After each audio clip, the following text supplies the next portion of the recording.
warahmatullahi wabarakatuh. Bismillahirrahmanirrahim. Alhamdulillahirabbil alamin. Wassalatu wassalamu ala asyrafil anbiya'i wal mursalin wa ala alihi wa sahbihi ajma'in. Amma ba'du. Segenap para alim ulama yang saya muliakan, di sini ada Ketua Majelis Ulama Indonesia, ada Rais Suriah pengurus cabang Nahdlatul Ulama, ada Ketua Tanfidiyah PCNO Sidrap, ada Bapak Kepala Kantor Kementerian Agama, pengurus Masjid Jami An-Nur yang saya hormati, bapak-bapak, ibu-ibu, jamaah sekalian yang saya muliakan. Alhamdulillah pada pagi hari ini, pagi merupakan waktu yang penuh dengan keberkahan. Rasulullah Shallallahu Alaihi Wasallam bersabda, Allahumma barik li ummati fi bukuriha. Orang yang bangun pagi, hadir sholat subuh, apalagi ditambah peringatan Isra Mi'raj, ini tentu akan mendapatkan barakah doa, kebaikan dalam hidup. Apalagi kita berkumpul di majelis ini memperingati satu peristiwa yang luar biasa. Orang kemudian mungkin bertanya, apa hukumnya memperingati Isra dan Mi'raj? Orang kadang-kadang suka bertanya, Rasulullah Shallallahu Alaihi Wasallam itu tidak pernah memperingati Isra dan Mi'raj. Kalau ada di dalam hadis misalnya Nabi berkumpul subuh-subuh kayak begini, kemudian ada sambutan dari ketua PCNO misalnya Sayyidina Abu Bakar As-Siddiq, kemudian ceramah Rasulullah, itu pasti hadis palsu. Karena Rasulullah tidak pernah memperingati Al-Isra wal Mi'raj. Pertanyaannya, mengapa kemudian kita memperingati Al-Isra wal Mi'raj? Apakah kemudian kita membuat syariat baru? Apakah kemudian kita merasa lebih dari Rasulullah Shallallahu Alaihi Wasallam?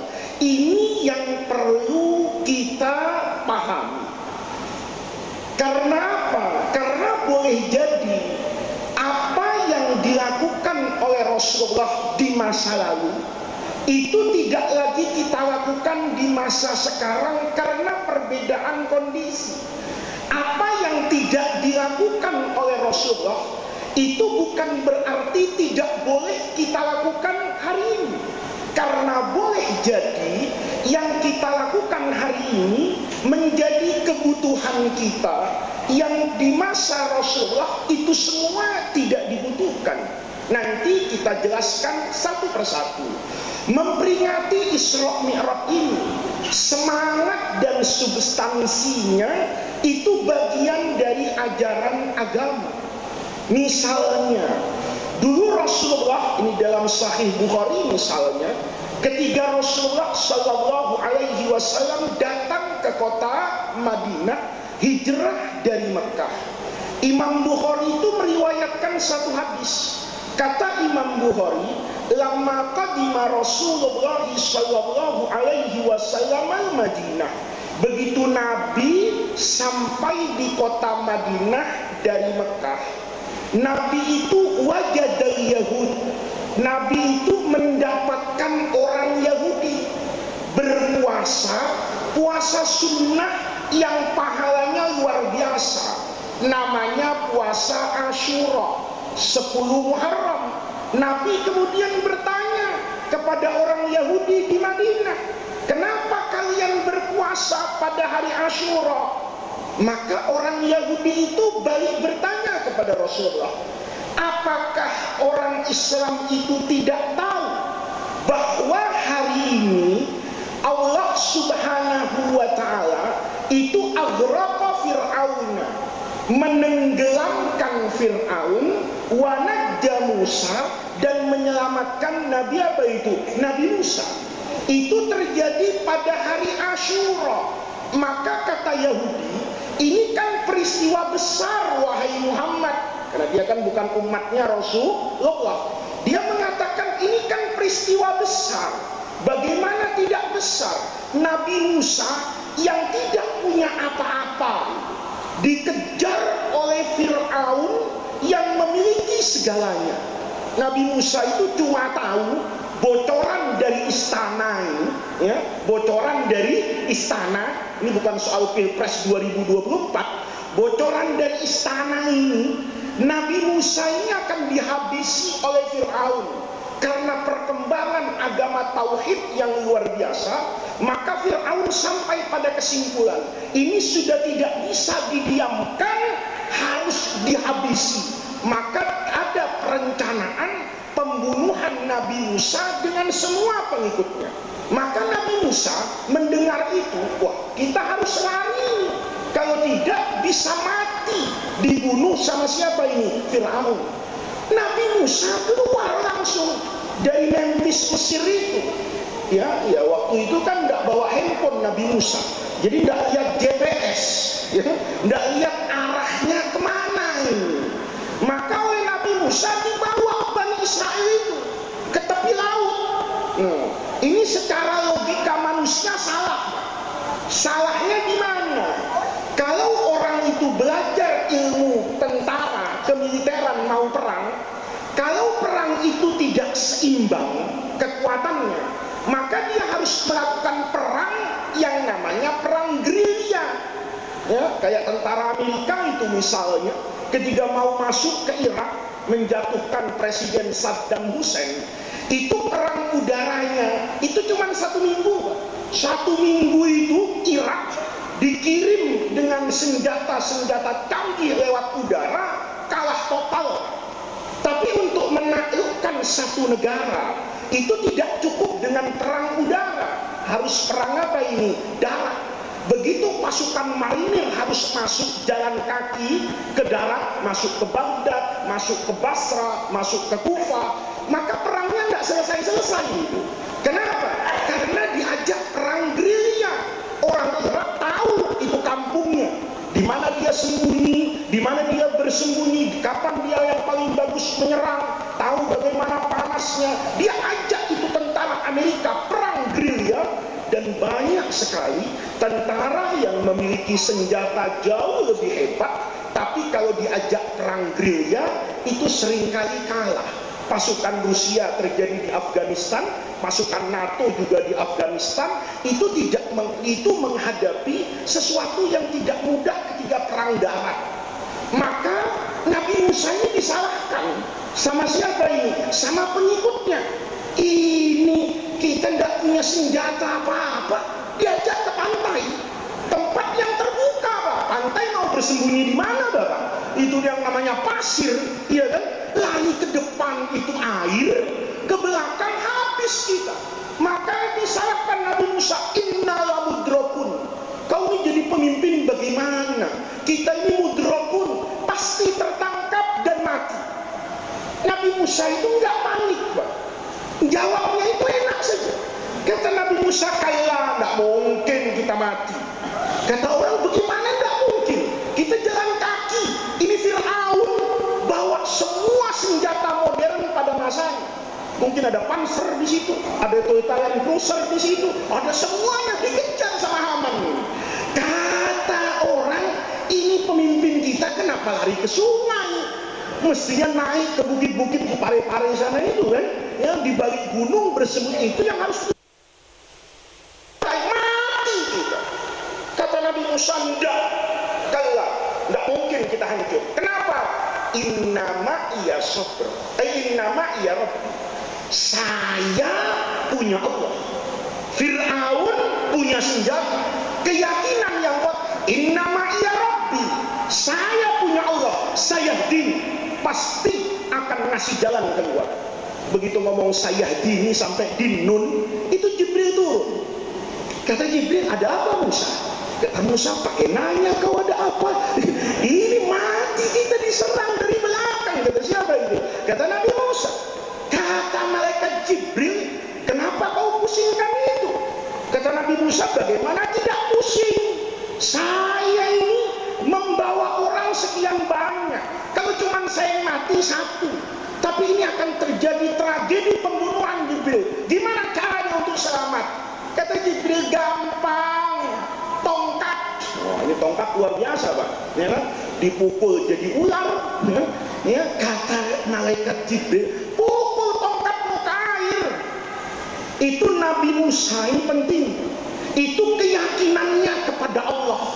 Kalau saya kan tanya, untuk apa tongkat saya pukul? Dipukulnya di air lagi.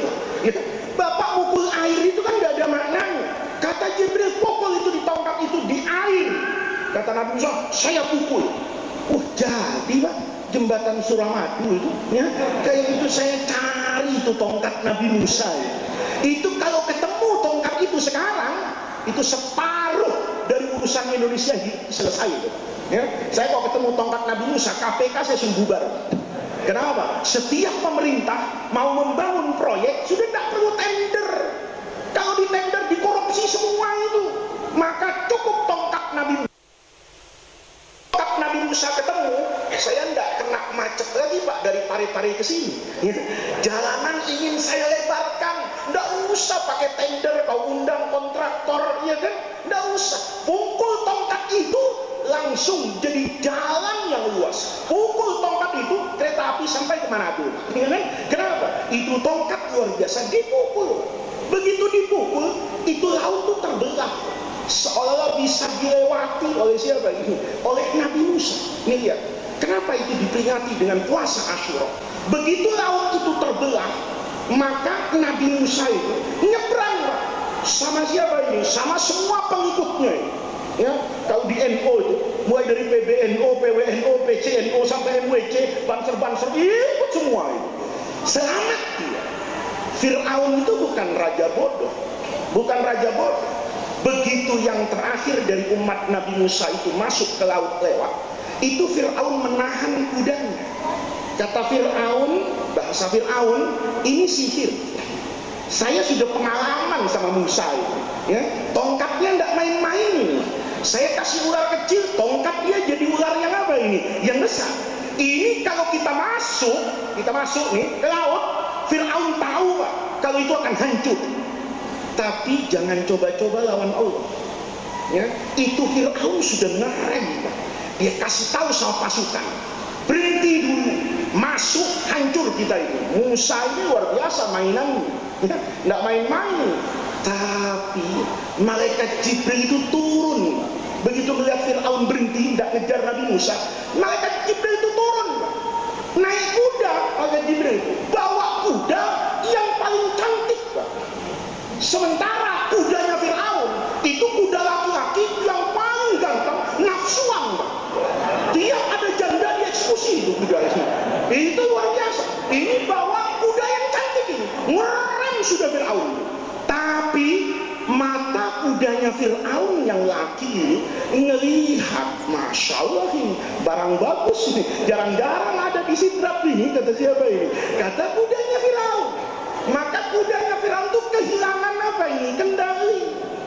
Dia kejar itu malaikat Jibril itu kan kontrol saja, sudah semua apa mbak, belakangan dia lewat. Begitu kudanya malaikat Jibril itu masuk ke laut, maka tanpa bisa ditahan oleh Fir'aun, kudanya Fir'aun itu ngejar kudanya siapa itu? Jibril. Ngelihat komandan masuk, ya semua angkatan laut, angkatan udaranya Fir'aun masuk ikut si raja. Tenggelamlah di laut apa ini? Merah. Itu peristiwa yang luar biasa. Kata Yahudi, maka nahnu nasumuhu, kami ini puasa di hari Asyura syukran lillahi ta'ala, sebagai ungkapan rasa syukur kepada Allah. Ini hadisnya. Nah, apa yang dipahami oleh ulama, bukan oleh saya, bukan oleh Bapak. Ada ulama hebat itu yang mensyarah Sahih Bukhari, namanya Al-Imam Ibnu Hajar Al-Asqalani. Itu adalah imam terbesar mungkin sepanjang sejarah. Ada orang yang mensyarah Sahih Bukhari punya kitab namanya Fathul Bari, tebalnya 13 jilid. Ya, tebalnya 13 jilid. Jadi kalau Bapak nanti tidak setuju dengan apa yang saya sampaikan, boleh. Asal Bapak juga punya kitab 14 jilid.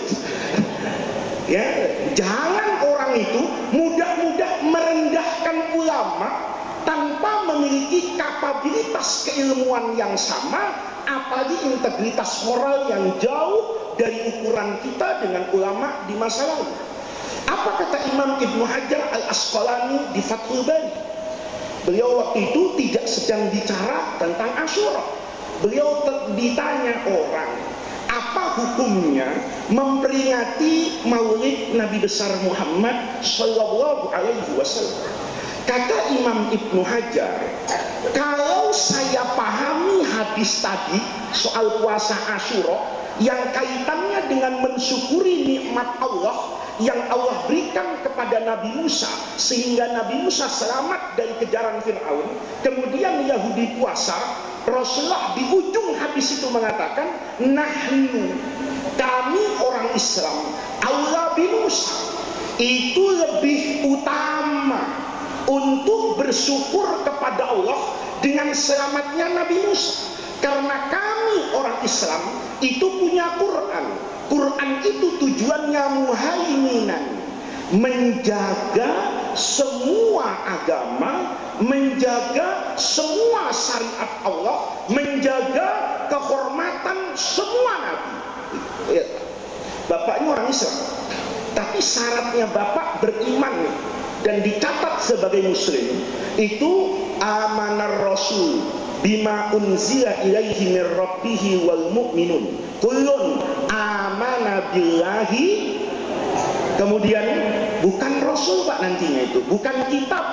Kullun amana billahi wa malaikatihi wa kutubihi wa rusulihi. Nanti ada ayat la nufarriqu baina ahadin min rusul. Bapak tidak boleh. Nabi saya Nabi Muhammad, Nabi Musa bukan nabi, kafir. Nabi Isa bukan nabi. Oh, Bapak tidak beriman. Tandanya iman, beriman kepada semua nabi. Ketika itu peristiwa Yahudi katakan seperti itu, Nabi Muhammad berkata, kalau begitu saya juga harus puasa. Puasa Asyura itu yang pertama kali alasannya adalah ungkapan syukur atas selamatnya Nabi Musa. Apa kata Imam Ibnu Hajar? Fayustafadu minhu.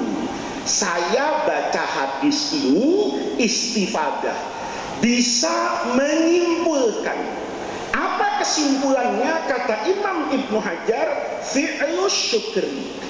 Saya harus melakukan aktivitas apapun, namanya fi'lun.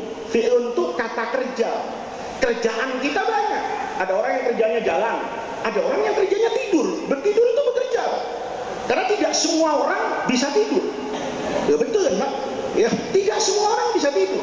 Ibu-ibu kalau cicilannya banyak belum lunas, ya, mana hamil anak ke-9, itu susah tidur itu. Ya, padahal kasurnya naik, tapi dia tidak bisa tidur.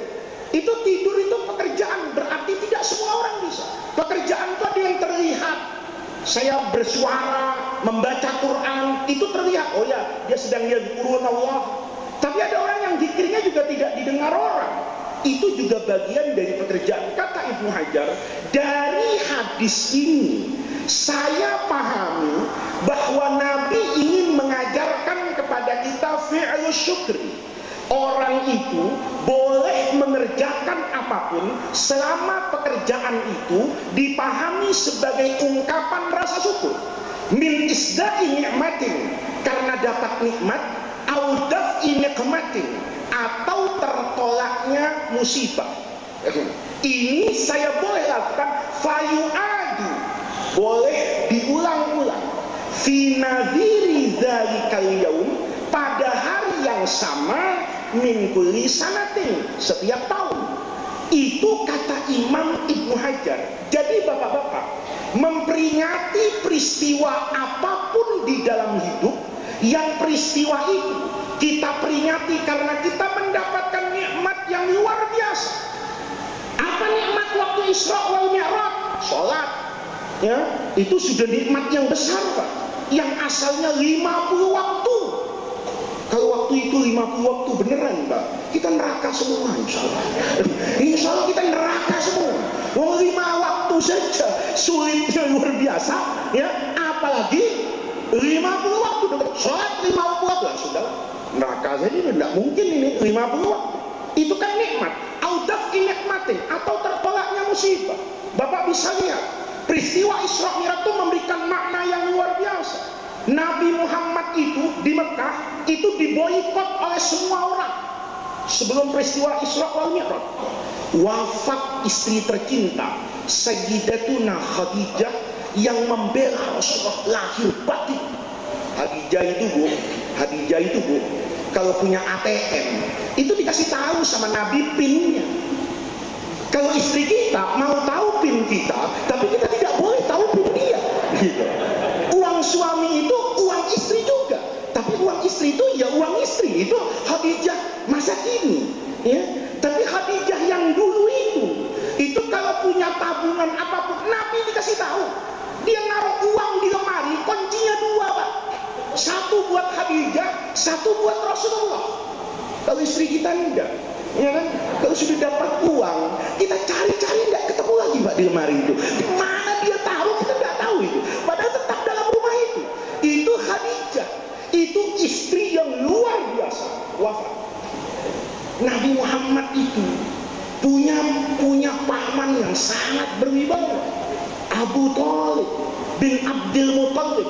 Itu orang Mekah tidak berani sentuh Nabi karena Nabi itu punya paman. Kata Abu Thalib, kau sentuh Muhammad mati, Pak.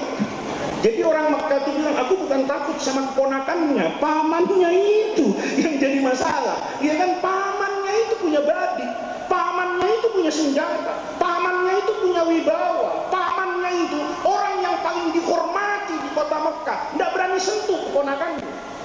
Maka kita itu punya keluarga pejabat itu perlu, Pak, ya, perlu.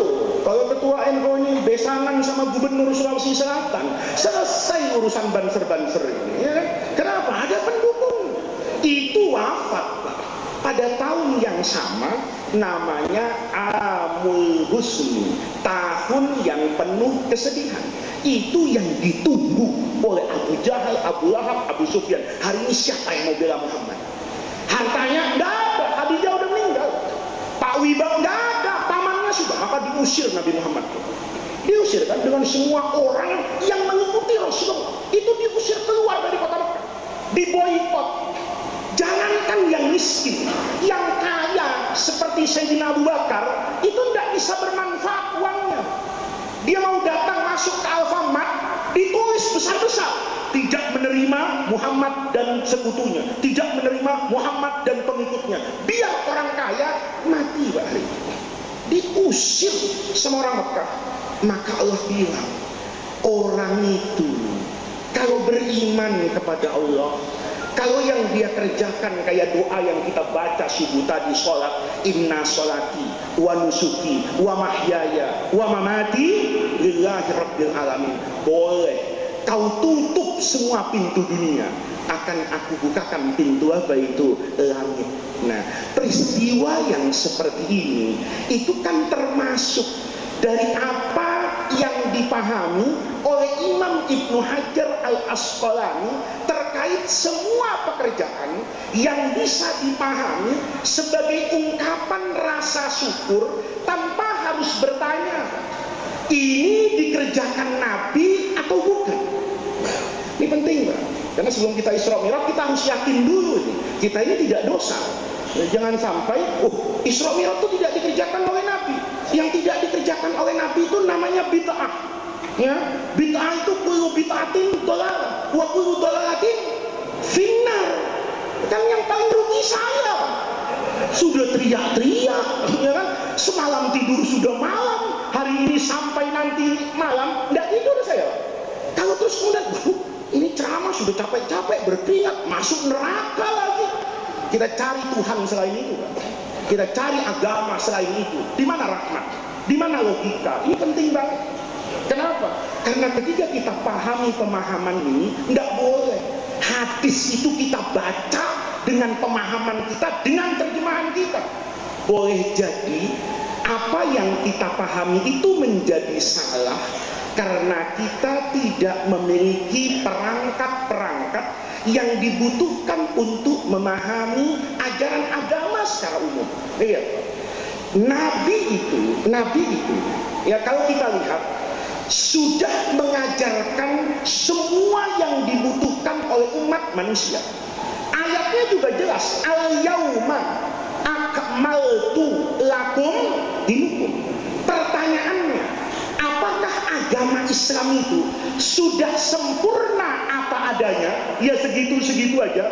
Atau Islam itu sudah sempurna sebagai konsep dan norma? Ini penting ya, supaya orang nanti dalam memahami agama itu tidak semena-mena. Islam itu sudah sempurna. Tidak boleh orang bantah Islam tidak sempurna. Sempurna. Hadis apa? Qurannya jelas. Al-yauma, hari ini akmaltu lakum dinakum. Agamamu itu sempurna. Pertanyaannya, sempurnanya Islam apa adanya? Apa sempurnanya Islam itu sebagai konsep, norma, substansi, inspirasi, dan ajaran? Kalau Islam sudah sempurna apa adanya, Bapak tak bisa hidup sekarang. Ayo, bagaimana sholat di kereta api? Bagaimana sholat di pesawat? Bagaimana sholat di kapal selam, Pak? Di dalam tanah, di dalam air, ya. Kan tidak dijelaskan sama Nabi. Saya sholat misalnya, terbangnya di Saudi saja sudah. Ka'bah di bawah saya. Apa saya harus sholat begini? Kenapa kau ke bawah? Ka'bah di sini. Kita tidak pernah bilang begitu. Apa kalau di dalam laut kita begini? Tidak pernah. Saya pertanyaannya, Bapak sholat di kendaraan itu diajarkan nggak sama Nabi? Teknisnya pasti nggak diajarkan. Karena kalau diajarkan, Islam jadi kaku. Kakunya di mana? Ya, kendaraan zaman Nabi itu cuma kuda sama unta. Mau sholat gampang, Pak. Yang pertama kudanya suruh berhenti, ikat di pohon. Kau sholat di situ bisa.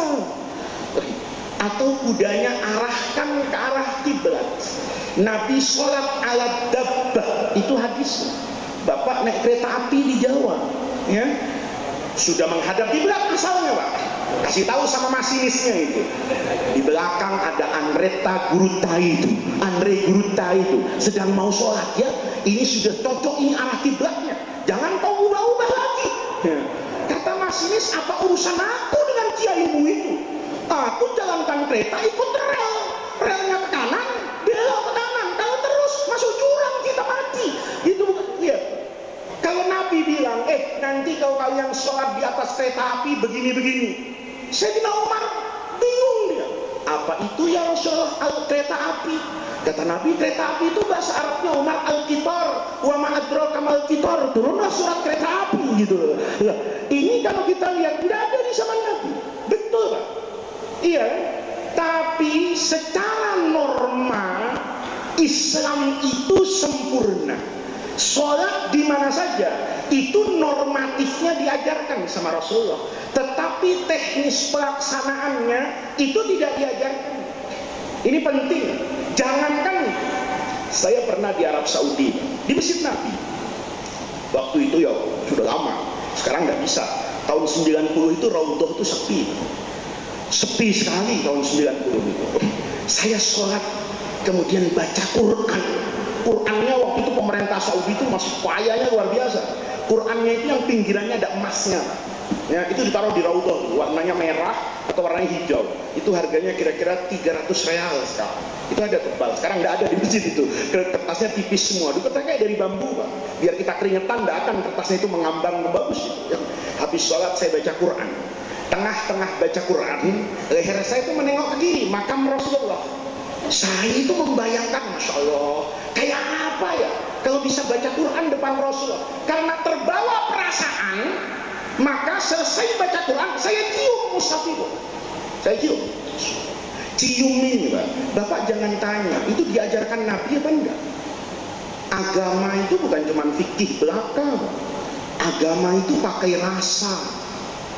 Bapak sholat nangis itu gara-gara apa? Gara-gara rasa. Bukan gara-gara balaghah. Bukan gara-gara balaghah. Kalau karena balaghah banyak, kita juga sering baca Quran, paham balaghahnya, belum tentu nangis. Karena nggak nyambung sama rasa. Rasa itu bagian dari agama. Jangan orang kemudian, oh itu apa hukumnya? Ya, saya misalnya ketika itu cerita dulu, saya cium itu mushaf. Subhanallah, ya Allah, ini yang diajarkan Nabi, saya cium.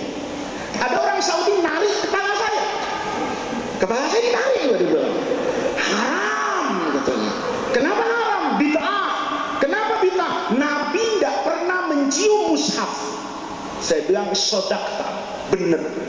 Kalau ada riwayat Nabi cium mushaf, pasti hadis dusta. Kenapa? Karena mushaf zaman Nabi tidak ada. Lihat, Allah berfirman dalam Al-Quran, Inna nahnu nazzalna dzikra wa inna lahu. Saya jaga otentitas Al-Quran. Dijaganya di mana? Lihat zaman Nabi. Zaman Nabi itu, Pak, ketika wahyu itu sedang turun, itu murid Nabi itu, kalau Nabi bilang di Madinah atau dulu di Mekah, di rumahnya Arqam bin Abi Arqam, itu pesantren tertua dulu di Mekah, itu pusat dakwah Nabi. Kalau di Madinah, di masjid, kita ambil yang di Madinah saja supaya enak. Kalau wahyu turun, Sayyidina Bilal bilang, as-salatu jami'ah, kumpul di masjid. Begitu kumpul di masjid, itu sahabat Nabi itu otomatis, Pak, membagi menjadi 3 kelompok. Nih, ada 3 kelompok. Kelompok yang di sebelah kanan Rasulullah itu kutabul wahyi. Ini sekretaris negara, sekda, ya. Dia menulis Al-Quran atas perintah Rasulullah resmi. Karena Nabi tidak bisa nulis, Nabi buta huruf. Kenapa Nabi buta huruf? Kenapa Nabi tidak bisa menulis? Nah, mudah-mudahan saya diundang lagi ke masjid ini nanti penjelasannya. Ya, kalau dijelaskan semua sampai asar kita di sini nanti. Ya. Nah, Nabi itu buta huruf, tidak bisa menulis. Maka Nabi itu punya dalam hidupnya itu namanya kutabul wahyi, para penulis wahyu. Ada Sayyidina Abu Bakar di sana, ada Sayyidina Utsman, ada Ubay bin Ka'ab, ada Zaid bin Sabit, ada banyaknya orang. Dalam riwayat itu ada yang mengatakan 40 orang, ada yang mengatakan 60 orang. Kerjanya sif-sifan. Apa sif-sifan itu? Ada waktunya. Tidak semuanya berkumpul, tapi ketika ada wahyu pasti ada yang di situ. Maka di sebelah kanannya otomatis tuh. Nabi nengok, oh, ada sekretaris saya ada itu, semuanya lengkap. Nih di sebelah kanan. Di depan Rasulullah, ini orang yang tidak nulis, Pak. Tapi ngapain? Menghafal. Begitu wahyu turun, dia rekam semua wahyu itu di kepalanya. Yang di sebelah kiri, ini menulis wahyu, Pak, juga. Nulis juga kayak yang di kanan. Tapi bukan penulis resmi. Ini penulis swasta, Pak.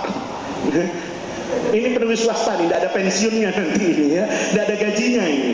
Ini orang yang menulis wahyu bukan atas perintah Rasulullah, tapi keinginannya sendiri untuk memiliki Quran yang ditulis. Begitulah Quran di masa Rasulullah. Ditulisnya pun sederhana, Pak.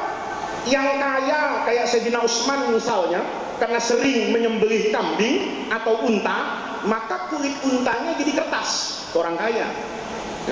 Yang miskin-miskin pelepah kurma, atau batu-batu tipis, batu gunung itu. Alhamdulillah kita nemu kertas, Pak. Kalau Quran ditulis seperti zaman Nabi, ada yang di pelepah kurma, ada yang di kulit binatang, ada yang di tulang, Pak. Di tulang itu ditulis itu. Kita bisa bayangin, Pak, kalau sampai kayak Quran masih kayak begitu hari ini, kayak apa kita? Ya, sebagian di kulit binatang, sebagian di tulang, sebagian di batu. Kita bawa ke tukang fotokopi, Pak, tolong dijilid jadi satu. Kata yang jaga, kau bunuh saja aku, kan gitu kan? Bagaimana menyatukan ini? Lihat, itu mushaf zaman Nabi. Kemudian yang ditulis ini nggak dibaca, ditaruh di mana saja. Kenapa? Karena orang semuanya hafal Quran. Mereka tidak butuh dengan Quran yang tercatat. Ini cuma secara administrasi, ada dokumentasi yang tertulis. Ini ditaruh di mana? Di mana-mana. Ya, Bapak bisa bayangin, kalau Qurannya ditulis di atas batu, kemudian dibawa pulang, tidak bisa tidur di rumahnya. Ini batu, ini batu, ini batu. Aku tidur di mana? Di luar. Maka dia taruh di mana-mana. Di kebun kurma, ya misalnya di tepi kota, di mana-mana dia tulis itu mushaf. Lihat kan? Itulah mushaf zaman siapa itu? Rasulullah. Begitu terjadi Musailamatul Kazzab, nabi palsu, ada perang namanya perang Al-Yamamah. Di situ Qurra'ul Quran, orang yang hafid Quran, itu banyak apa itu? Meninggal. Maka Sayyidina Umar nih, jasanya besar nih, Amirul waktu itu masih asistennya Sayyidina Abu Bakar As-Siddiq.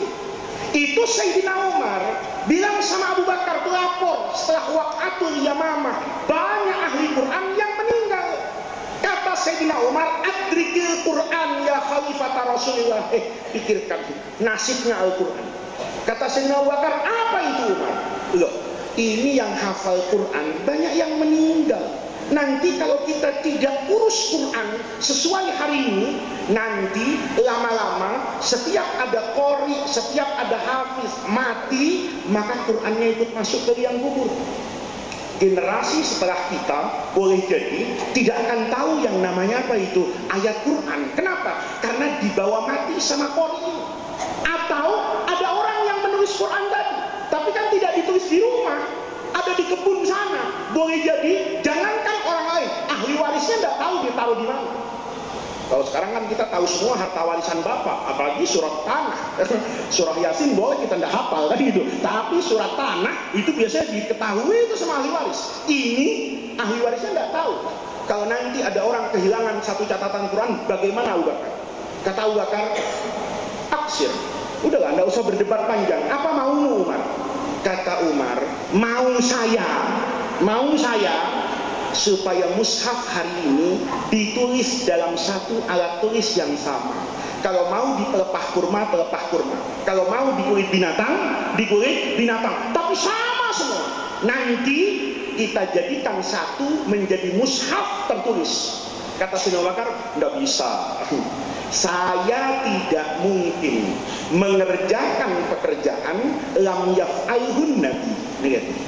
Saya tidak akan, kata Abu Bakar, mengerjakan pekerjaan yang tidak dilakukan oleh siapa ini? Oleh Rasulullah.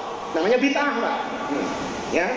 Tetapi Umar itu terus berdiskusi dan tidak ada kata yang keluar dari Sayyidina Umar kecuali ujungnya bukan innahu khair.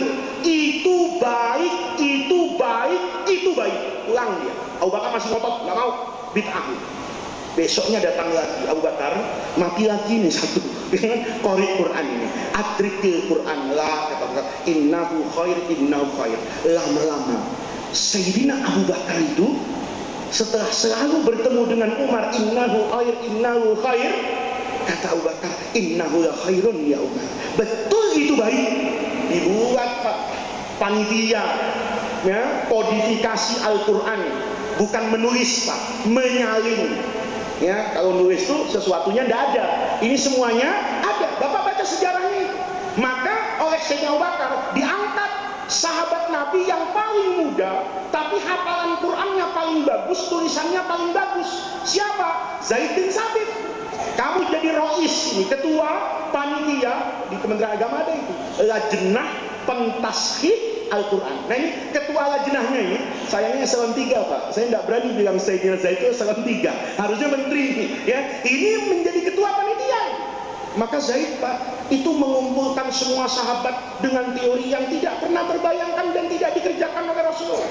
Kata Zaid, yang pertama, kumpulkan semua penulis resmi, dikumpulkan sekretaris Nabi. Ayo, siapa yang punya Al-Fatihah? Kita baca, kita sisir. Bismillahirrahmanirrahim. Alhamdulillah, semuanya sampai situ. Maka kata Zaid, ini surah Fatihah yang kalian tulis dulu semuanya. Ada yang berbeda? Tidak ada. Inilah Al-Fatihah. Ya, ini bukan pekerjaan ringan, Pak. Ya. Al-Baqarah bukan satu orang. Siapa yang punya Al-Baqarah? Saya 20 orang. Dicek satu-satu. Nanti setelah 30 juz, ini namanya Quran tertulis versi penulis wahyu. Selesai disimpan sama Zaid. Dipanggil masyarakat di stadion. Siapa yang punya tulisan Quran? Waduh, Orang semua Sulawesi bilang aku punya. Saya cuma punya Al-Baqarah separuhnya Pak. Tidak apa-apa.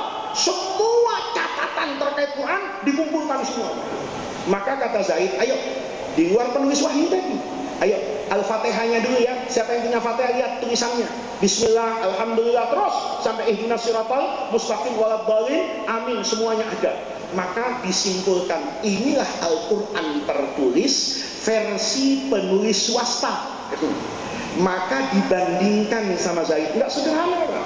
Apa yang ditulis oleh penulis resmi dengan apa yang ditulis oleh murid-muridnya Rasulullah. Maka setelah disamakan ternyata sama. Oh, ini berarti Quran versi tertulis belum selesai. Dikumpulkan orang yang hafal Quran ini. Siapa yang hafal Quran? Saya 30 juz. Saya cuma Al-Fatihah saja. Saya puluh sama Inna Atoina. Nah, itu orang sidrat biasanya. Ini Al-Hakumut Takasur nih kita. Karena mau terawih nih sebentar lagi. Ya, gitu. Ya sudah. Ya, mau Al-Haq, mau puluh, udah kumpul semuanya. Kumpul, dicek. Ayo, satu baca Al-Baqarah. Baca. Ini Al-Baqarahnya ya. Ini Al-Imrannya ya. Maka nanti dipilih perwakilan 10 orang qurra yang terbaik. Itu yang merepresentasikan para penghafal Quran. Itu belum selesai. Maka kemudian dalam sejarah Al-Quran itu Zaid muqaranah, membandingkan ma hufidha fis sudur, apa yang dihafal disimpan di dalam kepala, wa ma kutiba fis sutur, dengan apa yang ditulis. Jadi mushaf mushaf disimpan itu, nggak dijual karena nggak ada orang beli juga. Orang semua masih hafal apa ini? Quran. Disimpan di rumahnya siapa itu? Sayyidina Abu Bakar. Itu mushaf tertulis, tidak pernah ada di zaman Nabi. Ini bid'ah. Begitu Sayyidina Abu Bakar sakit mau wafat, kan serah terima jabatan dari gubernur, dari presiden lama kepada presiden baru. Quran ini termasuk inventaris, diserahkan kepada Sayyidina Umar, disimpan oleh Sayyidina Umar, tidak juga dicetak. Kenapa? Orang semua masih apa ini? Hafal Quran, disimpan. Maka kemudian begitu Sayyidina Umar wafat itu dipegang oleh anak beliau yang paling tua perempuan, istri Rasulullah Shallallahu Alaihi Wasallam, yaitu Sayyidatuna Hafsah. Disimpan sama Hafsah ini, tidak dibuka. Kenapa? Tidak ada orang butuh. Sampai kapan? Sampai pertengahan masa Sayyidina Utsman bin Affan. Islam tersebar kemana-mana. Mulai masing-masing murid itu membanggakan bacaan gurunya. Bapak tahu qiraat kan? Qiraat itu bukan seni membacanya, tapi terkait dengan i'rabnya, terkait dengan binahnya, sorof, nahu, balaghah, itu kan beda-beda. Kayak misalnya surah Al-Fatihah contohnya ya. Maliki Yaumiddin itu kan cara bacanya ada 3 yang masyhur. Yang pertama Maliki Yaumiddin, itu namanya isim fa'il, dia pakai mat tabi'i, Maliki Yaumiddin. Ada yang pakai sifat musyabbahah dalam ilmu sharaf, dibaca pendek, Maliki Yaumiddin. Ibnu Mas'ud nanti diwarisi oleh orang Irak, membaca Malik itu bukan isim tapi fi'il, Malaka Yaumaddin. Ini boleh diketahui, jangan dibaca ya. Ini banyak orang sekarang itu genit ya, baru tahu satu dia buat heboh di masyarakat. Nanti sholat maghrib Malaka Yaumaddin, wah salah kau kurang piknik, ngajimu baru sampai di Sidrap, belum ke Baghdad. Nah ini namanya imam genit Pak, jewer telinganya ini. Kenapa? Baca Maliki Yaumiddin kan sudah benar, sudah umum, sudah tahu. Kenapa tahu roba-roba Malaka Yaumiddin? Tahu cuma kamu itu imam yang kayak gitu, itu ingin pansos Pak, ingin viral. Malaka Yaumiddin diviralkan di TikTok, namanya melambung, ada. Tapi bacanya kayak gitu, itu namanya perbedaan qiraat. Ya, iyyaka na'budu itu bergantung masing-masing gurunya. Ada yang baca pakai tasdid iyyaka, ada yang tanpa tasdid iyyaka, ada yang diganti alif fathah ayyaka, ada yang baca ayaka, ada yang hamzahnya diganti ha hayyaka. Itu ada yang baca iyyaka na'budu wa iyyaka nasta'in. Ada yang kayak begitu. Itu namanya qiraat, bergantung sama siapa? Guru. Karena Quran itu mulia, tidak cukup Bapak baca tajwid, tahu nggak ngaji sama guru nggak tahu. Saya punya teman dulu, ya pelajaran tajwid nggak masuk Pak, ya. Nggak pernah masuk. Diuji, masih kecil dulu Pak, di madrasah itu. Guru tanya, tahu idgham? Tahu, kata dia. Dia baca buku. Idgham itu apa? Kata guru. Mendengung Bu, katanya. Mendengung bagaimana? Ngeng. Seperti suaranya lebah. Itu tandanya dia tak ngaji Pak. Kita tahu mendengungnya idgham. Itu bukan seperti itu gitu. Nah, Quran itu kan harus pakai guru Pak. Alif lam mim dengan alam taro itu tulisannya sama, ya kan? Alif lam mim di alam taro jadi alam taro, di alif lam mim jadi alif lam mim. Nggak boleh Bapak baca Al-Baqarah alam, salah gitu loh. Alam nggak bisa juga alif lam mim taro, pasti salah gitu. Nah itu bapak-bapak mulailah pada masa Sayyidina siapa itu Utsman.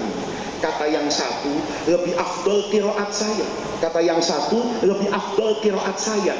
Gara-gara urusan qiraat dalam Quran itu menimbulkan permusuhan yang tidak kalah dahsyat seperti pendukung Jokowi dan Prabowo gitu ya.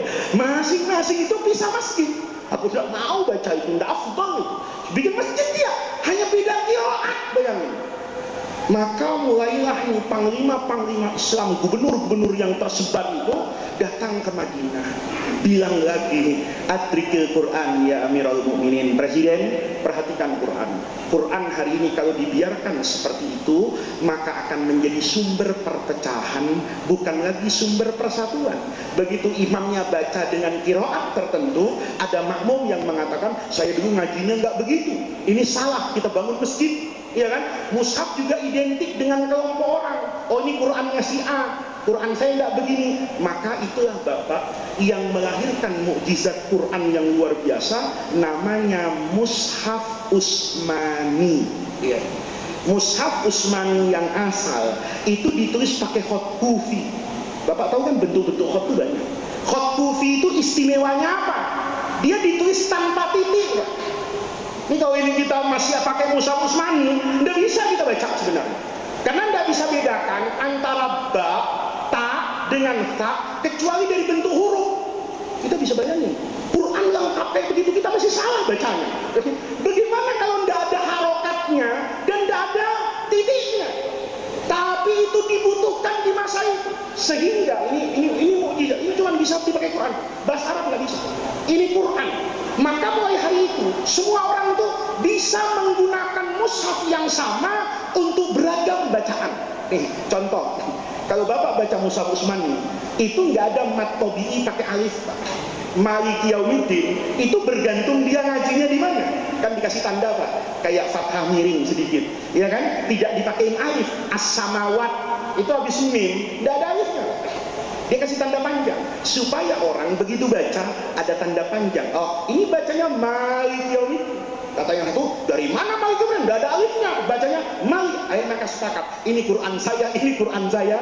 Yang baca Malaka Yaumiddin. Oh, ini Malaka Yaumiddin. Kenapa? Tidak ada harokatnya. Sehingga dia biasa dibaca dengan beragam qiraat. Ibnu Mas'ud yang ngotot, ya ayyuhalladzina amanu in ja'akum fasiqun binaba'in fatathabbatu. Qurannya bilang fatabayyanu. Kalau Bapak pakai khot biasa itu beda Pak, antara fatabayyanu dengan fatasabbatu, beda di titik. Tapi kalau titiknya dibuang, dihitung giginya sama Pak. Kalau ada kawan tulis nih, kita tulis nih fatabayyanu dengan fatasabbatu, jangan ada titik di hurufnya. Maka orang yang baca fatabayyanu, ini Quran saya, ini bacanya fatabayyanu. Kata temannya, ini Quranku juga ini, karena ini bacanya fatasabbatu. Lihat, itu semua ada nggak zaman Nabi? Ada nggak zaman Nabi? Nggak ada. Semuanya baca Quran pakai Mushaf Utsmani aman. Lama-lama tidak semua yang baca itu ahli Quran, tidak semua yang baca orang Arab. Ribut lagi di masa Sayyidina Ali. Kenapa? Harokatnya kacau yang bisa menafikan maknanya. Lihat surah At-Taubah itu, bara'atun minallah wa adhanun minallah yaumal hajjil akbari annallaha bariun minal musyrikina wa rasuluhu wa rasulahu, dibaca wa rasuli, kaget orang. Berarti status Nabi dengan musyrik ini sama, ataf. Nah, ini karena salah harokat, maka datang lagi nih sama Sayyidina Ali. Disitulah nanti Bapak, kalau kita terangkan panjang, mulai ada sejarahnya. Quran mulai dikasih harokat. Harokatnya pun sederhana. Kalau fathah, titik saja di atas huruf, dan itu berbahaya. Kalau ada orang nulis ta, titiknya pas di atasnya, disangkanya ta. Karena salah tulis titik, harusnya titiknya di sebelah sana. Itulah fathah. Kasroh begitu. Yang tidak banyak berubah itu dhammah. Itu wawu yang kecil. Begitu terus sejarah. Itu tidak pernah ada di masa siapa itu? Rasul. Pertanyaannya, apakah itu berarti mengerjakan bid'ah? Jawabannya iya. Gitu. Kenapa? Ini penting, Pak. Bid'ah itu bukan hukum. Jadi kalau ada orang ditanya, apa hukumnya ini? Bid'ah itu dia sedang bercerita tentang sifat barang itu, bukan hukumnya. Ngaji subuh kayak begini, hukumnya bid'ah. Karena Nabi nggak pernah begini. Makanya Sayyidina Umar lihat itu. Taraweh di zaman Sayyidina Umar, walaupun nanti ada khilaf, pada mengatakan Rasul juga taraweh 20. Sudah, anggap hadis yang dohir. Nabi itu tarawih 11 rakaat. Anggap seperti itu. Ya, anggap seperti itu. Kita ikutlah. Sudah, hadis yang sahih itu Nabi memang sholatnya 11 rakaat. Tapi 11 rakaat Nabi beda. Ya, jangan tanya panjangnya. Kami itu kalau sholat tarawih sama Nabi hampir tidak dapat sahur. Rakaat pertama Al-Baqarah, rakaat kedua Ali Imran. Nanti rukuknya itu miqdaru ma yaqra'u minna khamsina ayat. Jadi rukuknya itu kayak kita baca Amma Yatasa'alun. Dipraktekkan Ramadan ini di Masjid An-Nur. Insya Allah keluar dari pintu masjid ini, keluar dari pintu itu imam saya yakin bisa dibunuh orang gitu. Minimal sendalnya hilang sudah, biar kapok dia tidak datang ke masjid saya lagi. Itu Nabi. Lihat Pak, apa kemudian orang boleh mengatakan bahwa sholat tarawih itu dibatasi 11 rakaat? Enggak boleh. Dari mana enggak bolehnya? Dari pemahaman sahabat yang paling tahu terkait Quran. Dulu Nabi itu tarawihnya juga enggak tiap hari. Bapak tarawih tiap hari itu bid'ah. Tapi jangan separuh pintar separuh bodoh. Ada orang enggak tarawih masjid. Saya tanya, kau kemarin enggak tarawih? Pak Ustadz tak paham hadis. Nabi itu tidak selamanya tarawih di masjid, Pak Ustadz. Oh iya, kata saya. Nabi kalau enggak tarawih di masjid, tarawih di rumah lebih panjang. Kalau kau tidak datang ke masjid, rasanya tidak tarawih memang gitu. Ini orang Mbak. Dulu Nabi itu tidak tarawih terus-terusan di masjid. Maka lihat nih, kalau Nabi tarawih di masjid, Nabi imamnya. Kalau Nabi tidak tarawih di masjid, lalu sholatnya itu berkelompok-kelompok. Partai Demokrat, Pak Anies di sana, gitu kan ya. Nah, ini Erick Thohir di tengah, Ganjar di sana, ya. Itu beda-beda imam. Kalau besok Nabi keluar, sholat bareng Nabi. Kalau Nabi tidak keluar, yang dulu ngaji sama Sayyidina Abdullah Ibnu Mas'ud di sana, yang ngaji sama Ubay bin Ka'ab di sana. Itu terjadi sampai Rasulullah wafat, sampai masa pemerintahan Abu Bakar, sampai di masa awal pemerintahan Sayyidina Umar. Sayyidina Umar mikir, kok tarawih kayak begini ya? Katanya ya begini dari zaman Nabi. Kata Umar, loh, zaman Nabi tarawih begini ada alasannya. Nabi tidak tarawih setiap hari supaya orang itu paham tarawih itu tidak wajib, gitu. Jadi Ramadan itu, Pak, tidak tarawih itu tidak apa-apa, cuman kebangetan, gitu ya. Tarawih cuma setahun sekali kalau tidak tarawih, gitu. Artinya secara hukum tidak apa-apa. Ini rahmatnya Nabi, bil mu'minin raufun rahim. Jangan ada persepsi kalau tarawih itu menjadi apa ini kewajiban. Kata Sayyidina Umar, sekarang kan Rasulullah sudah wafat.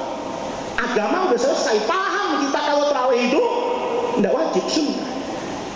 Kenapa? Kata Sayyidina Umar, enggak, kita ubah sajalah. Jamaknahum ala imamin wahidin. Mulai besok imamnya satu aja. Kita bukalah musabaqah imam, ya. Maka yang paling pantas kata orang itu Ubay bin Ka'ab. Itu adalah imam besar di masa Sayyidina Umar. Sebenarnya yang berhak jadi imam itu Sayyidina Umar. Cuman suaranya tidak enak. Ini orang harus tahu diri, Pak. Kalau suaranya itu serak, saya ditawa enggak, karena suara saya tidak seenak imam tadi. Kalau saya yang jadi imam kayak tadi subuh, bacanya lama-lama, Bapak bilang ini orang sudah suaranya serak-serak banjir, kalau becek masih enak gitu. Serak-serak banjir masih juga memaksakan, kan begitu kan? Kata Umar, jangan saya yang jadi imam. Cari yang paling enak, Anda sautan keras dan enak. Diunjuk Ubay bin Ka'ab. Lihat Pak. Ubay bin Ka'ab datang kepada Sayyidina Umar. Ya Amirul Mukminin, tarawih kita kayak gimana? Ya. Kalau hukum tarawih itu pasti, Ubay tidak akan tanya. Langsung aja kayak Nabi, 11 rakaat, tarik Al-Baqarah rakaat pertama. Ya, kau suka tidak suka, inilah Nabi. Kau keluar dari masjid, aku cap munafik kau. Ya kan? Kenapa? Tidak mau diajak seperti Nabi. Lihat Pak, tanya Ubay bin Ka'ab, ya Amirul Mukminin, kaifa nusalli? Kata Sayyidina Umar, dulu orang itu Ubay diajak sholat panjang-panjang, tenang. Imamnya Rasulullah, makmumnya Abu Bakar. Sekarang makmumnya Abu Gosok. Imamnya Abu Gosok, makmumnya kacau. Maka kata Umar, kita ini harus bersiasat. Kita harus dapat pahala yang sama dengan masa Nabi, tetapi kita tidak membebankan orang dengan beban yang terjadi pada masa Nabi. Lihat di Fathul Bari di Sahih Bukhari itu.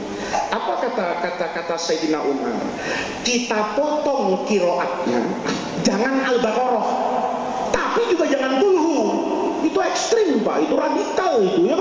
Dari Al-Baqarah jadi kulhu. Itu bukan dipotong itu Pak, ditiadakan itu. Kata Sayyidina Umar, Ubay, kita potong bacaannya. Al-Baqarah itu 280 lebih ayatnya. Kau baca saja setiap tarawih 50 ayat.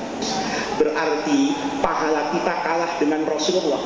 Karena Rasulullah 287 ayat. Kita cuma berapa ini?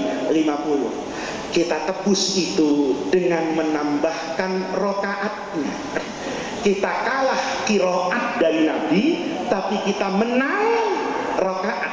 Sujudnya pasti lebih banyak, 20. Iya kan Pak? Itu yang dikerjakan. Lebih hebat lagi Imam Malik, Imamu Daril Hijrah. Itu tarawihnya 36 rakaat belum witir. Kenapa? Kata Imam Malik, orang di Mekah itu enak. Setiap 2 rakaat tarawih dia tawaf. Pahalanya banyak. Kita tidak bisa tawaf. Tidak ada kabarnya di Madinah. Kita tambahkan rakaatnya. Tidak ada orang di Madinah bilang kau menambahkan agama, bid'ah. Tidak ada. Tidak tahu kalau ada ustadz lain di Madinah zaman itu. Ya, saya tidak tahu. Tapi sependek dan sebodoh saya baca buku, itu tidak ada orang bertanya begitu. Tidak ada orang bertanya kepada Umar, kenapa kamu buat tarawih seperti ini? Tidak ada. Maka sholat itu pertama kali di Madinah, hampir 10.000 orang yang jadi makmum. Umar di belakang Pak. Begitu ngelihat kayak begini, Umar bilang, nikmatul bid'atu hadhihi. Sebagus-bagusnya bid'ah ini. Jadi Umar itu yang bilang bid'ah itu ada yang bagus, ada yang tidak bagus. Kalau semua bid'ah bagus, tidak tahu itu Umar siapa. Saya minta diajarin lah ya. Mungkin ada Umar yang saya tidak kenal ya, atau bacaan saya itu masih 10 lembar, mungkin harus saya baca 1 juta lembar. Silahkan, tidak ada masalah. Tidak ada masalah. Saya tidak mengatakan apa yang saya sampaikan ini benar, tidak ada. Saya cuma menyampaikan apa yang saya baca dari begitu banyak ulama sebelum saya. Itu semua mengatakan, Imam Syafi'i bahkan mengatakan, al-bid'atu bid'atani. Bid'ah itu ada 2, karena bid'ah itu bukan hukum Pak. Bid'ah itu barang baru yang tidak pernah ada sebelumnya, namanya bid'ah. Maka Allah itu disebut bid'ah. Di mana firman Quran? Allah itu disebut bukan saja khaliqus samawati wal ardi, tapi badi'us samawati wal ardi. Karena Allah menciptakan ini, tidak ada contohnya. Kalau Bapak menciptakan robot, ada contohnya orang. Bapak buat pesawat, ada contohnya burung. Lihat. Maka Bapak tidak disebut badi'u pesawat. Kenapa? Karena pesawat nyontoh burung, tapi Allah disebut badi'us samawati wal ardi. Tidak ada contohnya. Jadi bid'ah itu bukan hukum, cuman ingin mengatakan ini tidak dikerjakan oleh Rasulullah. pertanyaannya, apa yang tidak dikerjakan oleh Nabi, apa kita tidak boleh mengerjakan? Sama kalau dibalik. Apa semua yang dikerjakan Nabi boleh kita kerjakan? Haram mungkin. Ayo, Bu, Nabi istrinya berapa? Bu, jawab. Ini ngaji yang jujur, Bu. Nabi istrinya berapa? Nah, 9. Suami ibu 1. Nggak boleh 9. Kenapa? Haram. Kau jangan baca ayat Quran sepotong-sepotong. Laqad kana lakum fi Rasulillahi uswatun hasanah. Ya kan? Ya. Wah, Nabi itu teladan kita. Nabi istrinya 9. Kita masih 1 nih. Istiqomah, ahlu tauhid. Ya kan? 1. Ini masih kurang 8. Bapak nikah 8 haram. Walaupun dikerjakan oleh Nabi. Nabi itu kalau puasa tidak berbuka-berbuka. Namanya wisol. Nabi itu bisa 7 hari, bisa 3 hari puasa, Pak. Tapi kata Nabi, umat saya yang paling bagus itu yang begitu adzan maghrib langsung minum. Kalau bapak azan, lu nggak minum, ditanya, kenapa kau tak minum? Nah, kau yang ingat dunia terus. Kita ingat akhirat lah katanya. Jangan langsung makan, jangan langsung. Bisa kita tunda nanti habis tarawih. Itu bukan soleh, Pak, goblok gitu loh. Kenapa? Agama nyuruh berbuka. Lah kenapa Nabi nggak berbuka? Itu ada yang namanya khususiyatun Nabi. Fi'lun Nabi itu dipretelin, Pak. Ada yang harus kita pasti ikuti. Ada, ini yang penting, yang substansinya kita ikuti, tapi teknis implementasinya berbeda-beda. Karena bid'ah itu bukan hukum. Saya berani menantang kalau ini, Pak. Karena semua sarjana Islam, semua kiai pasti belajar usul fikih dulu. Hukum itu cuma 2, Pak. Ada namanya ahkam taklifiyah, ada namanya ahkam wad'iyah. Lihat nih. Taklifiyah itu melihat subjek pelaku, al-wad'iyah itu melihat yang namanya objek pekerjaannya. Misalnya, sholat maghrib, apa hukumnya? Hukumnya buat saya wajib, fardu ain. Itu namanya hukum. Buat saya fardu ain. Buat anak-anak yang masih kecil bukan fardu ain. Itu namanya hukum. Wajib, sunnah, mubah, makruh, haram. Itu namanya ahkam. Semua pekerjaan itu kalau melihat subjek pelakunya tidak akan keluar dari yang 5 itu. Nikah, apa ada hukumnya? Gak ada. Gak ada. Nikah itu apa hukumnya? Gak ada. Kapan hukumnya ada? Tergantung subjek pelaku. Kalau bapak uangnya banyak, sudah cukup umur, lihat perempuan kepengen menerkam, ya kan? Kalau tidak nikah zina, maka nikah buat dia hukumnya wajib. Selesai. Bapak tidak punya uang, tidak punya nafsu sama perempuan. Kalau lihat perempuan sama dengan lihat sapi, ya, disentuh sama perempuan sama dengan bersentuhan dengan tiang masjid. Maka hukum nikah buat dia tidak lagi menjadi apa itu? Wajib. Bisa jadi haram. Gitu loh. Itu namanya hukum dalam agama. Ya, ngaji kayak begini, hukumnya bisa wajib, Pak. Kalau sekampung tidak ada yang ngaji. Tapi kalau kita ngaji sampai jam 10, bisa jadi haram. Istrinya bilang sama suaminya, abang mana uang belanja? Aduh, aku tadi ngaji sampai jam 11, ya, tidak dapat uang, tidak makan anaknya, haram, Pak. Karena ngaji seperti ini, sehebat apapun hukumnya sunnah, Pak. Bapak ngasih nafkah keluarga, sekurang apapun hukumnya wajib. Ya, itu hukum. Yang kemudian wad'iyah itu objeknya. Sholat, kan harus tahu, sholat saya sah apa enggak? Di situ ada namanya syarat, di situ ada namanya rukun. Saya sholat, sah nggak, Pak? Ya tak tergantung. Kau wudhu nggak? Wudhu. Bajunya suci nggak? Suci. Tempatnya suci nggak? Suci. Mustaqbil kiblati nggak? Oh ya, berarti syaratnya sudah. Lihat rukunnya. Kau tadi takbiratul ihram nggak? Kau baca Fatihah nggak? Itu pun hukumnya beda-beda. Ada orang sekarang tuh hebat betul. Saya mau mengajarkan sholat sesuai Nabi. Saya tanya, pernah lihat Nabi enggak orang itu? Loh iya, pernah lihat Nabi enggak orang itu? Sholat itu yang sama dengan Nabi itu cuma 2. takbiratul ihram sama salam. Saya belum pernah lihat itu orang berbeda. Pasti Allahu Akbar sama Assalamualaikum warahmatullahi. Kalau Bapak buka hadis, ini penting. Bapak buka hadis sebanyak apapun, sholat itu dari awal sampai akhir kecuali takbiratul ihram dengan salam pasti beda. Doa iftitah beda-beda. Kedudukan Fatihah itu. Fatihah itu wajib dibaca apa enggak? Itu ulama beda-beda. Dan jangan Bapak itu berbeda gara-gara fikih. Coba kita kembali pada Quran dan hadis. Kau pikir ulama tidak baca Quran? Kau pikir Imam Abu Hanifah itu pakai majalah? Gitu. Ini jangan orang itu baru baca hadis 2 hari terus jadi kiai. Baru dengar Quran terjemahan merasa paling alim. Baru ngaji di YouTube tadi. Saya agak paham kalau bahasa Bugis tadi. Kok ada YouTube disebut ini? Ya, baru ngaji di YouTube. Ya, oh ini nggak boleh begini. Kata siapa? Katanya. Kalau ngaji masih katanya. Itu jangan nentang-nentang orang. Lo betul Pak. Fatihah yang paling penting rukun sholat kata Imam Syafi'i. Itu Imam Abu Hanifah bilang enggak. Sholat itu baca apa saja boleh. Berdasarkan apa? Quran.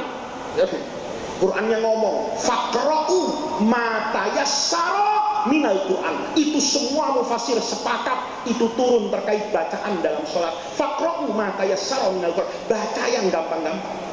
Kata Imam Syafi'i, tapi ada hadis. La sholata. Tidak ada sholat yang sah illa bi fatihatil. Ayo saya tanya, Bapak mau ikut Quran apa hadis? Ayo. Ini Quran dengan hadis ini bertentangan. Ayo Bapak mau ikut yang mana? Kalau nggak pakai ilmu, kacau Pak. Ketika pakai ilmu, beda-beda. Kata Imam Abu Hanifah, cara pandang saya akan yang mengambil yang lebih kuat derajat periwayatan.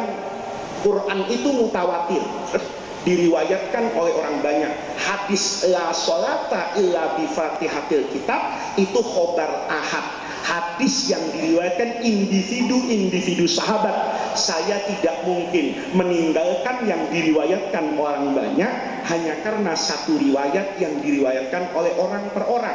Maka kata Imam Abu Hanifah, ayat Quran ini lebih kuat dari hadis. Hadisnya dihukumi dalam ilmu usul fikih namanya mansuh, dihapus.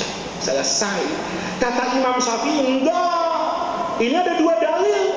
Ikmal dalilaini, mengamalkan 2 dalil itu lebih afdol daripada mengambil yang satu dengan meninggalkan yang satu. In amkanal jam'ah. Kalau orang yang baca itu bisa mencari titik temunya. Titik temunya di mana? Kata Imam Syafi'i, ayat faqra'u ma tayassara minal Quran itu tidak bertentangan dengan la sholata illa bi fatihatil kitab. Kenapa? Bacalah yang paling mudah. Kata Imam Syafi'i, surah Quran yang paling mudah dihafal dan orang semua tahu Al-Fatihah. Buktinya apa? Kita kalau cari mantu Pak, mau akad nikah itu kadang-kadang penghulunya ragu-ragu. Ini orang bener nggak Islam? Dicek Fatihahnya. Kalau ada orang Islam nggak bisa baca inna a'taina, nggak apa-apa. Bisa jadi dia baca yang panjang-panjang, lupa yang pendek-pendek. Bisa jadi. Tapi tidak mungkin ada orang Islam di dunia ini nggak baca Al-Fatihah. Maka kata Imam Syafi'i, faqra'u ma tayassara minal Quran, tafsirnya adalah Al-Fatihah. Diamalkan dua-duanya. Ayo. Coba, kita bisa memahami kayak gitu? Nggak bisa, Pak. Baca Quran jarang. Lah ini saya mau jelas sama Bapak, nggak semudah itu beragama. Ada hadis yang menyampaikan tuh Nabi Muhammad di depan semua sahabat. Itu pahamnya beda-beda. Apalagi kita, gurunya banyak. Ada Kiai NU, ada Kiai Muhammadiyah, ada Kiai Demokrat, ada Kiai Golkar, ada Kiai PDIP yang sudah berbeda-beda kepentingannya. Dulu gurunya Nabi, Bapak baca itu. Perang Ahzab, Ahzab itu kata Quran, perang yang berkumpul semua golongan Arab.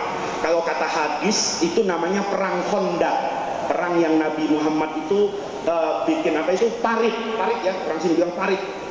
Selesai perang itu, Nabi Muhammad tuh kaget karena Nabi sudah copot bajunya ini. Itu udah perang ini bersiaga ini lebih dari 1 bulan, capek ini perang yang paling berat. hunalika tuliyal mu'minuna wa zulzilu itu, hatta yaqular rasul walladzina amanu ma'ahu mata nasrullah. Sampai kapan ini Allah kasih bantuan? Maka Jibril itu tidak turun-turun. Kalau perang Badar dari awal ikut, di WhatsApp tidak dibaca, ya kan? Kata-katanya Nabi gimana? Jibril tidak turun-turun sampai lama. Begitu Allah kirim angin itu yang kemudian mengusir tentara Ahzab itu, Nabi berganti pakaian. Wajar, sudah lama. Jibril turun, Pak, masih pakai baju tentara lengkap. Kata Nabi, kau tidak ganti baju, masih baju perang. Kata Jibril, siapa yang nyuruh kau copot bajumu? Loh, ada apa? Allah memerintahkan usir Yahudi Bani Quraidah. Diusir bukan karena agama. Ini nanti bagian di Kemenak itu, bicara tentang Islam yang Islam dan agama-agama itu. Kalau Bapak mau dengarkan nanti datang ke acara Kemenak ya. Saya tidak jelaskan hari ini, ya kan? Karena nanti kita sampai duhur. Nah, kata Rasulullah, kata Jibril, usir itu Bani Quraidah karena dia mengkhianati negara kesatuan Madinah. Usir dia. Kata Nabi, kapan? Sekarang, cepat, perintah Allah. Dikumpulkan semua orang. Waktu itu pasukan Nabi pesan, habisnya ini nggak pakai derajat, karena ini langsung dengar dari Nabi, nggak ada Sofi, nggak ada Hasan, nggak ada Doif. Kenapa? Kita habis Hasan Doif kan karena mata rantainya. Saya dengar ini dari siapa? Loh, habis Doif itu Pak dibuang sama orang, itu semuanya semuanya benar. Karena hadis Doif itu tetap memiliki kemungkinan diucapkan oleh Nabi, tapi cara periwayatannya saja. Misalnya nih Pak, Bapak ngaji sama saya, ibu-ibu ini banyak sekali. Tahu-tahu ada orang ahli maksiat, katakan copet di pasar, ya. Tahu-tahu mampir sholat subuh di sini, Pak.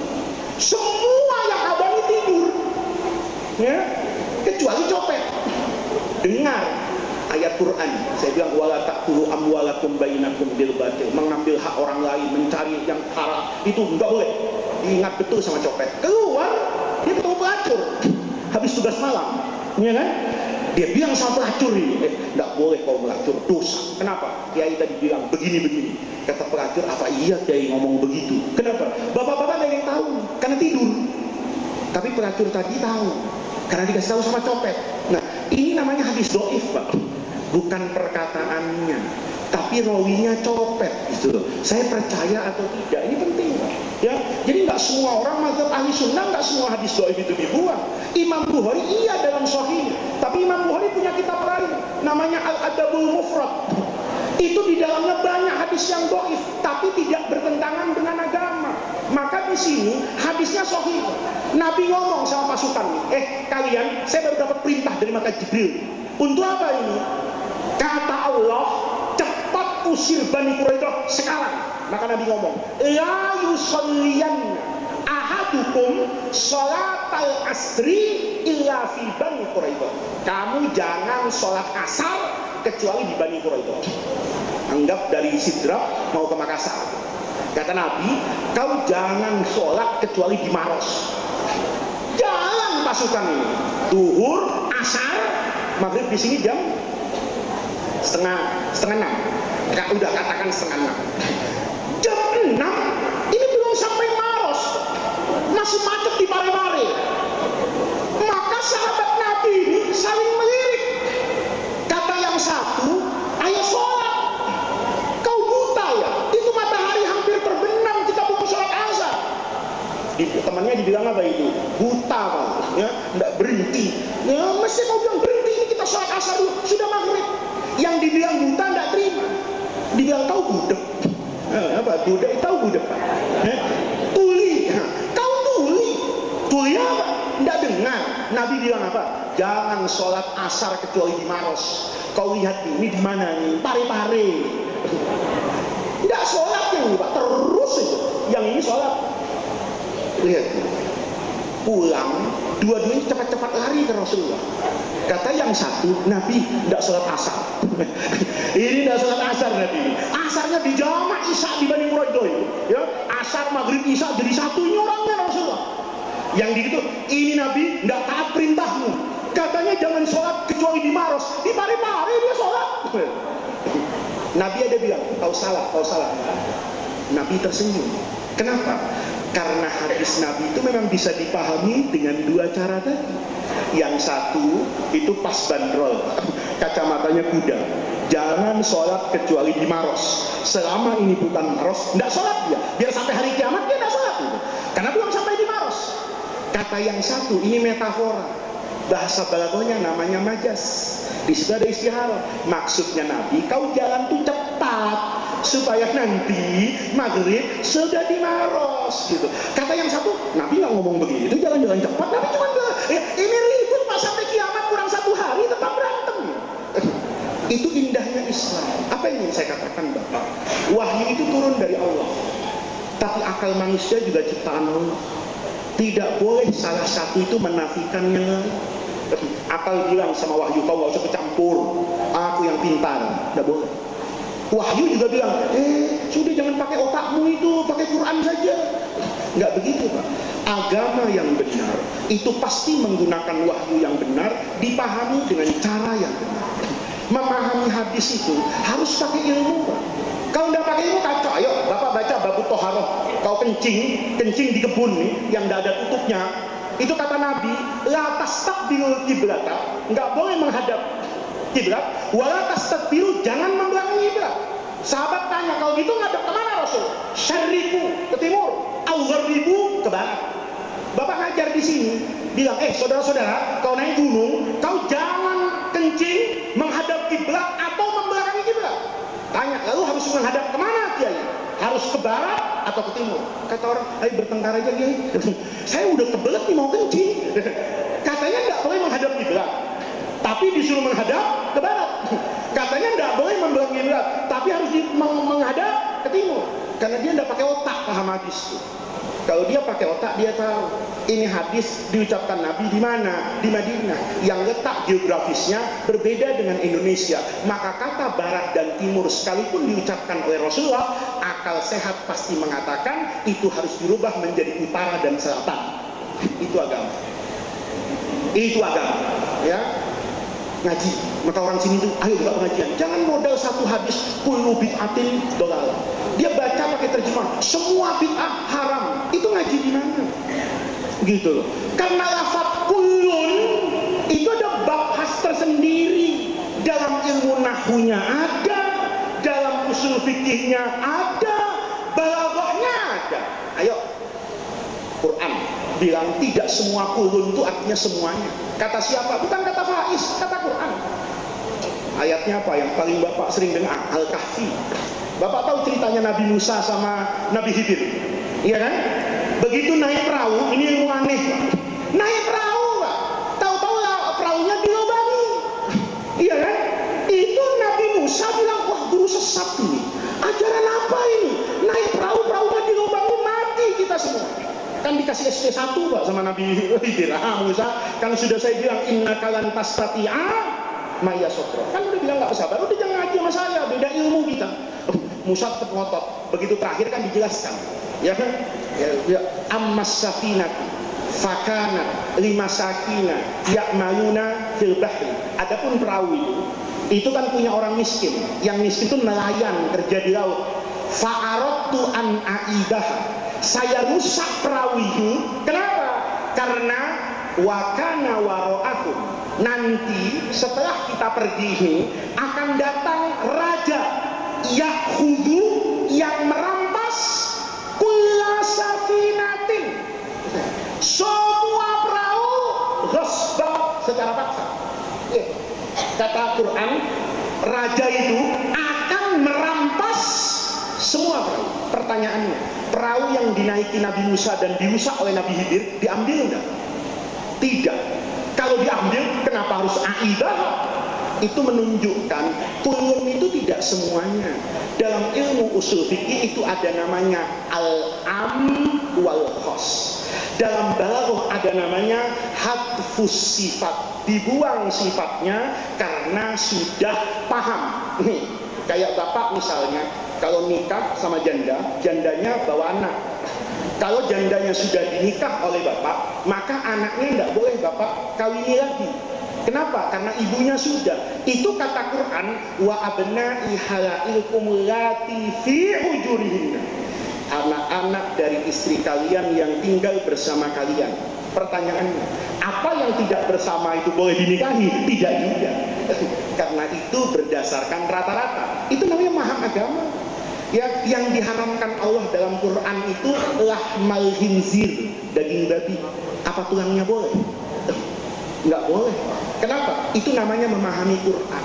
Oh, ini ada yang dibuang, tetapi itu tidak penting karena semua orang yang baca memahami itu. Kenapa dirusak oleh Nabi Musa? Berarti tidak semua kapal. Lafaz turun itu tidak semua. Maka kalau pakai logika Qurannya akan pakai tafsir, Pak. Wa kana wara'ahum, nanti di kemudian hari ada malikun ya'khudhu kulla safinatin fasidatin. Safinatin jamilatin, mengambil semua perahu yang masih bagus. Perahu yang ada cacatnya tidak diambil. Maka kalau pakai logika Quran ini, kullu bid'atin sayyi'atin dolalatun, semua yang baru tapi buruk. Memperingati 17 Agustus cinta tanah air itu bagian dari agama. Tapi kalau bapak dangdutan, ya, dangdutan paha pertama, pantat perempuan itu bergoyang sampai panggungnya roboh, ya, saking goyangannya keras, maka hukumnya menjadi apa itu? Haram. Haram itu bukan 17 Agustusnya, jogetnya. Nah, ini sebentar, ini kita belum Isra Mi'raj bapak-bapak ya, baru menjelaskan hukumnya al-Isra wal Mi'raj. Nanti Isra Mi'raj nanti saja ya, ada Isra Mi'raj lagi ya nanti sama PCNO di Islamic Center. Nah, nanti kalau bapak-bapak mau tahu Isra Mi'raj datang ke sana saja. Ini saya mohon maaf betul, saya disuruh ceramah Isra Mi'raj malah ceramah hukumnya, karena saya takut nanti bapak datang ke sini merasa bahwa Isra Mi'raj itu bid'ah. Ya, ini enggak, kita harus yakini. Yang terakhir bapak, dalam beragama itu harus rendah hati. Saya boleh punya guru satu, tapi saya yakin di dunia ini ada 100 guru. Kalau ada 99 mengerjakan A, bapak mengerjakan B, enggak apa-apa. Tapi bapak tidak boleh meyakini bapak yang benar sendiri, sementara 99 orang ini salah. Bapak boleh punya guru, bapak boleh punya imam, enggak ada yang salah. Tapi bapak perlu menghargai ada imam juga di sana namanya Al-Imam Syafi'i, yang umur 9 tahun sudah hafal Quran, yang namanya dikenang sampai hari ini. Kita punya guru mungkin 20 tahun meninggal sudah lupa kita sama guru itu. Tapi kita punya orang seperti Imam Ghazali, dengan segala kekurangannya Allah pilih nama-nama ini untuk mendatangkan keberkahan dalam hidup. Orangnya sudah meninggal bahkan mungkin ribuan tahun, tapi karyanya tetap dibaca hari ini. Nah, kita beragama begitu. Jadi kalau bapak misalnya masuk masjid ini ngelihat orang kunutan, bapak nggak kunutan, nggak apa-apa. Karena kunut nggak kunut itu bukan prinsip dalam sholat subuh. Jangan sampai bapak juga bikin kekacauan di tengah umat. Saudara-saudara, kunut subuh itu bid'ah, yang kunutan masuk neraka. Kata yang satu, saudara-saudara, yang nggak kunutan itu mengurangi sholat yang nggak sah, bisa ke neraka. Anak sekarang mikir, kunutan ke neraka, nggak kunut ke neraka. Oh, yang aman nggak sholat subuh. Netral saya ini gitu, yang begitu. Nah, di Masjid An-Nur baca kunut. Yang nggak kunutan hargai yang kunutan. Kenapa? Kunut itu kalau mau dicari dalilnya satu truk juga ada, Pak. Bapak di satu masjid yang orang semuanya nggak kunutan. Kalau bapak jadi imam nggak usah kunut, menghormati orang banyak. Kalau bapak takut nggak kunutan, jangan jadi imam. Ya suruh aja imam yang nggak kunutan biasa, selesai damai beragama. Maka dulu NU sama Muhammadiyah itu, Pak, itu debatnya antara benar dan salah, bukan antara benar dan sesat, bukan antara kafir dengan iman. Nggak boleh, nggak boleh. Orang pun, oh ini bid'ah, ini sesat. Loh, kalau sesat itu neraka, Pak. Kalau saya bilang, saya kunutan mudah-mudahan benar. Teman Muhammadiyah tidak kunutan, mudah-mudahan benar. Kenapa? Dalilnya punya sama-sama. Jangan kemudian, wah, yang nggak kunut itu sesat, masuk neraka. Nggak boleh begitu. Ini penting sekali agar kita bisa menjaga ukhuwah Islamiyah. Kembali kepada Quran dan hadis itu bukan baca Quran sendiri, bukan baca hadis sendiri, datang kepada guru, mengaji menurut pemahaman begitu banyak ulama, sehingga pemahaman kita itu bisa dipertanggungjawabkan bukan dari satu guru tapi dari banyak orang. Mudah-mudahan Allah jadikan jam'ana hada jam'an marhuma wa tafarruqana min ba'dihi tafarruqan maksuma. Mudah-mudahan hadirnya kita di masjid An-Nur ini sesuai dengan namanya, kita mendapatkan nurul ilmi, mendapatkan cahaya keilmuan, cahaya keimanan. Mudah-mudahan sebagaimana kita disatukan oleh Allah pada sholat subuh ini, Allah juga menyatukan kita kelak di akhirat bersama Sayyidina Rasulullah Sallallahu Alaihi Wasallam. Ini yang bisa saya sampaikan. Rabbana atina min ladunka rahmah wa hayyi lana min amrina rasyada. Allahumma la tahrimna khaira ma indaka li syarri ma indana. Kurang lebihnya saya mohon maaf. Wallahu muwaffiq ila aqwamit thariq. Wassalamualaikum warahmatullahi wabarakatuh.